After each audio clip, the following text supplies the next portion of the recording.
Today's topic is exercise physiology. Firstly, we'll study about isotonic and isometric exercises. So first, there is artery, then arteriole, and then capillaries.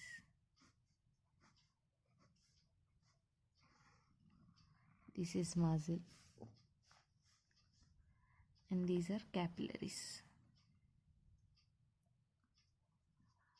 Normally at rest, 5 ml per kg of blood is transported to these capillaries. During rest, all these capillaries do not function effectively. That means some of the capillaries are closed at rest. During exercise,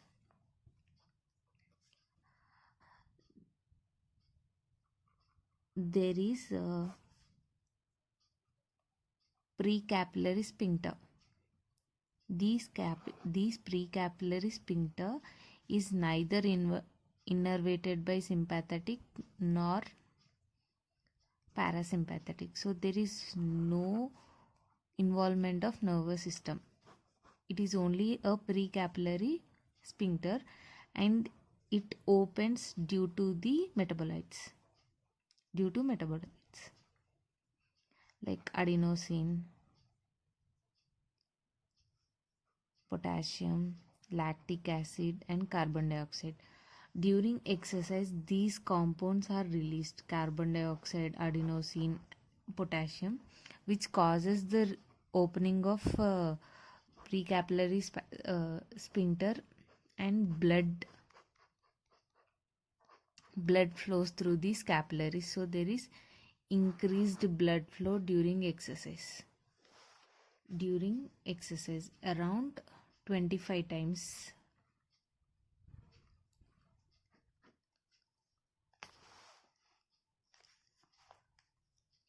And the adenosine, these metabolites like adenosine, it causes dilatation of arterioles.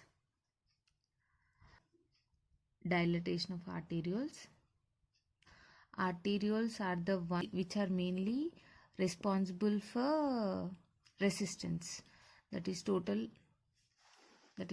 peripheral resistance. So dilatation results in decrease in resistance and increase in BP. This increase in BP further increases the blood flow to the capillaries. So these metabolites, due to metabolites, it is around 50%, and due to increase in blood pressure, it is around 30% increase, and beta 2 receptors, these also cause vasodilatation. A minor amount through this. In isotonic exercise, cardiac output is increased. So let's see how cardiac output is increased. So cardiac output is equals to stroke volume into heart rate. So initially, mild, moderate and severe exercise, and this is cardiac output. So initially cardiac output and exercise increase, and during the severe they become plateau. But the stroke volume initially it increases. After reaching like 40 to 50% of cardiac output, it becomes plateau. It cannot increase further. Stroke volume, cardiac output increases because of increase in stroke volume and heart rate. This is initially both stroke volume and heart rate favors increase in cardiac output. This increase in stroke volume is mainly due to increase in end diastolic volume and decrease in end systolic volume. Because the contraction increases, end systolic volume decreases, and end diastolic volume increase because of venous return. as venous return increases and diastolic volume increases. After 40 to 50% of cardiac output, the cardiac muscles cannot increase any further. That's why the stroke volume becomes plateau, but the heart rate further increases. See, initially, so increase in cardiac output initially mainly by stroke volume and heart rate, and in severe exercise it's only due to heart rate, not because of stroke volume, because stroke volume becomes plateau by that time.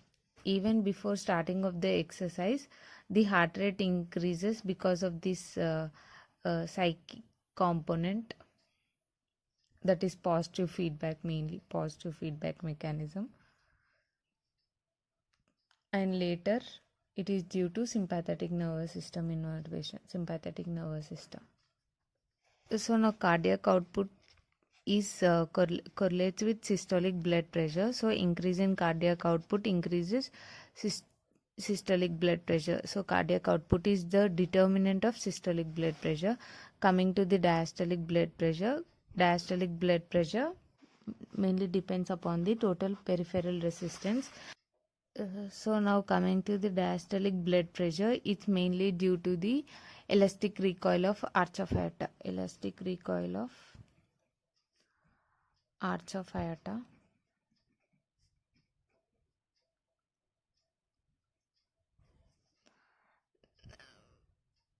It leads to decrease in diastolic blood pressure and increase in total peripheral resistance.